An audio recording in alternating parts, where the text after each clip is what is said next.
Bien, la Chine, nous sommes réconciliés là. Ça va beaucoup mieux. Ça va beaucoup mieux. Nous avons perdu combien dans la fâcherie? Combien de milliards d'euros de contrats, Jean-Pierre Raffarin? On peut pas parler comme ça parce que tout ça ne se chiffre pas. La seule chose que je puisse vous dire, c'est que les Chinois ont envoyé une mission commerciale. Ils l'ont envoyée en Allemagne. Ils l'ont envoyé en Espagne. Ils l'ont envoyé au Royaume-Uni. C'est-à-dire qu'ils l'ont envoyé tout autour de la France, mais pas en France. Et elle est revenue avec 13 milliards d'euros de commandes. Et donc, pardonnez-moi, je fais une petite parenthèse, Jean-Pierre Raffarin, vous m'y faites penser, là. La Chine a envoyé une mission commerciale en Allemagne.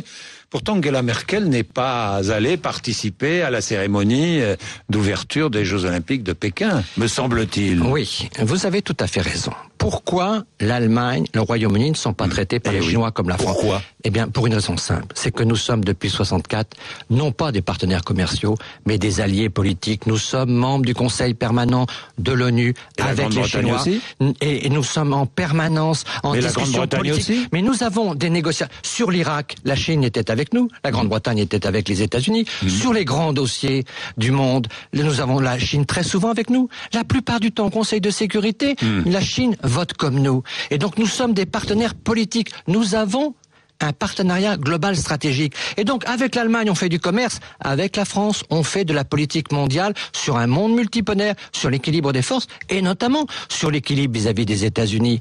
Et notamment au G20, à Londres, la Chine et la France se sont retrouvés sur un grand nombre de sujets pour mettre les États-Unis devant leurs responsabilités, car la crise financière, d'où elle vient? Elle vient des États-Unis. Et donc la Chine et la France, depuis que le général de Gaulle a reconnu la Chine en 64, nous sommes des alliés politiques. Et les Chinois ont eu le sentiment, ils ont eu le sentiment qu'on les avait lâchés parce que on avait donné le sentiment de soutenir l'indépendance du Tibet. Car recevoir le Dalai Lama, c'était pour les Chinois soutenir l'indépendance. Nicolas Sarkozy a commis une erreur d'aller rencontrer le Dalai Lama. Nicolas Sarkozy a fait ce qu'il devait faire de son point de vue. Il est clair que ça n'a pas été...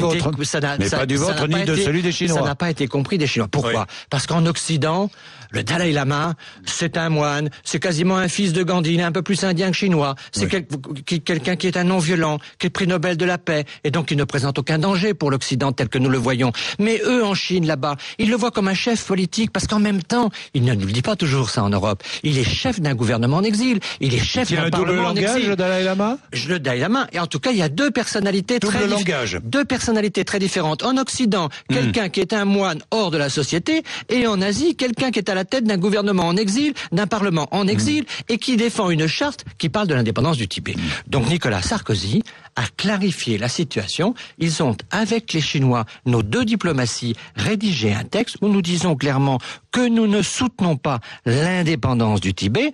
Et après cela, les deux chefs d'État se sont rencontrés et je crois que les choses se sont apaisées. On est revenu à la position de 64, la position du général de Gaulle, non-ingérence, respect de la souveraineté. Et je crois vraiment que l'amitié avec les peuples comme les peuples chinois, l'amitié, c'est la réciprocité du respect. Bien, quand même. Il y a un an, il y avait des manifestations, un peu plus d'un an, au Tibet, à Lhasa notamment. Des manifestants ont été condamnés à mort en Chine et seront exécutés. Vous comprenez ? Je défends les droits de l'homme. Et quand je suis avec les responsables chinois, qu'est-ce que vous leur dites je défends mes propres valeurs. Mais ce que je vais vous dire aussi, c'est que les Chinois ont sorti des millions, des centaines de millions de gens de la pauvreté. Et que pour les Chinois, aujourd'hui, ce qui est en train de se passer dans le monde est quelque chose de très dangereux, c'est l'explosion du chômage. Le chômage est devenu un risque mondial. C'est pas les États-Unis qui vont nous sortir de la croissance en 2009, en 2010. C'est pas l'Europe. Où est-elle la croissance? Qui va sortir du chômage un certain nombre de centaines de millions de gens sur la planète? Ça va être l'Asie. Et dans l'Asie, ça va être les Chinois. Et donc nous avons besoin aujourd'hui de la croissance chinoise, mais nous avons aussi besoin de la stabilité chinoise. Comme avait dit un responsable chinois un jour, 1% de Français qui manifestent, c'est un problème français. 1% de Chinois qui manifestent, c'est un problème mondial. La stabilité de la Chine, c'est une question qui est posée à la stabilité de la planète. La croissance reprend en Chine ?